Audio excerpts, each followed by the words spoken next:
പമ്പ നദിയിൽ ജലനിരപ്പ് താഴാതെ നിൽക്കുന്നതിനാൽ ആറന്മുളയിൽ പ്രളയഭീതി തുടരുകയാണ്. പ്രദേശത്തെ വീടുകൾ ഉൾപ്പെടെ നിരവധിയിടങ്ങൾ ഇപ്പോഴും വെള്ളത്തിനടിയിലാണ്. ഇനിയും ശക്തമായ മഴ പെയ്താൽ സ്ഥിതി രൂക്ഷമാകും.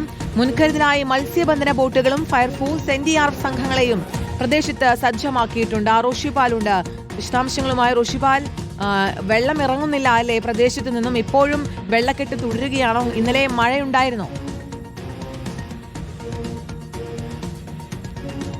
കീർത്തന, ഇന്നലെ രാത്രി അതിശക്തമായ മഴ ആറന്മുളയിൽ ഉണ്ടായിരുന്നില്ല. അതുകൊണ്ട് തന്നെ താരതമ്യേന കൂടുതൽ വെള്ളം ആറന്മുളയിലേക്ക് ഇന്നലെ ഒഴുകിയെത്തിയിട്ടില്ല. ഇന്നലെ രാത്രിക്ക് ശേഷം, അർദ്ധരാത്രിക്ക് ശേഷം ഇങ്ങോട്ടേക്ക് വെള്ളം ഒഴുകിയെത്തിയില്ല എന്നതിന് തെളിവിടെ നേരത്തെ റോഡിൽ നിറയെ വെള്ളമായിരുന്നു ഇന്നലെ രാത്രി ഏതാണ്ട് 10 മണി വരെ. പക്ഷേ ഇപ്പോൾ ആ റോഡിലുള്ള വെള്ളക്കെട്ട് താരതമ്യേന കുറഞ്ഞിട്ടുണ്ട്. പക്ഷേ ഇവിടെയുള്ള വീടുകൾ ഒക്കെ ഇപ്പോഴും വെള്ളത്തിനടിയിൽ തന്നെയാണ്. അവിടെ നിന്നാണ് ഇപ്പോൾ കാണുന്ന ദൃശ്യങ്ങൾ കാണാം. അവിടെ നിന്നാണ് വെള്ളം ഒഴുകി വരേണ്ടത്. ആ വെള്ളം ഒഴുകി വരുന്ന ഇടത്ത് ഇപ്പോൾ വെള്ളം ഒഴുകി വരുന്നില്ല. അതുകൊണ്ട് ഇനി കൂടുതൽ വെള്ളം ഉണ്ടാകില്ല എന്ന് പ്രതീക്ഷിക്കുന്നു. അതേസമയം തന്നെ ഇപ്പോഴും ആറന്മുളയിൽ മഴ വീണ്ടും തുടങ്ങി. കാർമേഘം കൊണ്ട് മൂടിക്കെട്ടിയ അന്തരീക്ഷമാണ്. ഇപ്പോൾ അല്പസമയം മുമ്പാണ് മഴ വീണ്ടും ആറന്മുളയിൽ തുടങ്ങിയിരിക്കുന്നത്.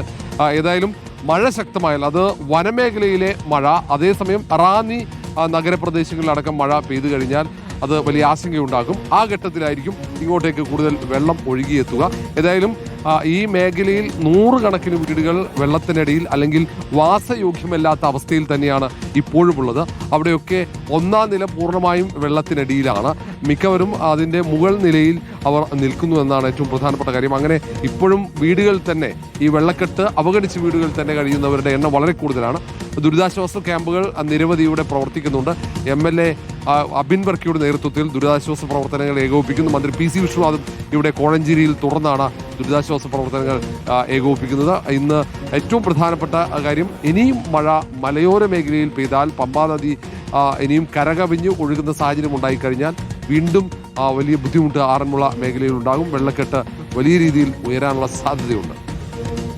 അതാണ് ഇന്നലെ രാത്രി മഴ പെയ്തിട്ടില്ല എന്നത് ആശ്വാസകരമായ വാർത്തയാണ്. പക്ഷെ ഇപ്പോൾ ചെറുതായി മഴ അവിടെ പെയ്യുന്നുണ്ട്. റോഡുകളിൽ നിന്നൊക്കെ വെള്ളം ഇറങ്ങിയിട്ടുണ്ടെങ്കിൽ കൂടി വീടുകളിലെ വെള്ളക്കെട്ട് തുടരുകയാണ്. വീടുകളിലൊക്കെ 1-ാം നിലയിലൊക്കെ വെള്ളവും ചളിയും ഒക്കെ അടിഞ്ഞിരിക്കുന്ന സാഹചര്യമാണ്. റോഷിപാലാണ് ആറന്മുളയിലെ വിശദാംശങ്ങൾ നൽകിയത്.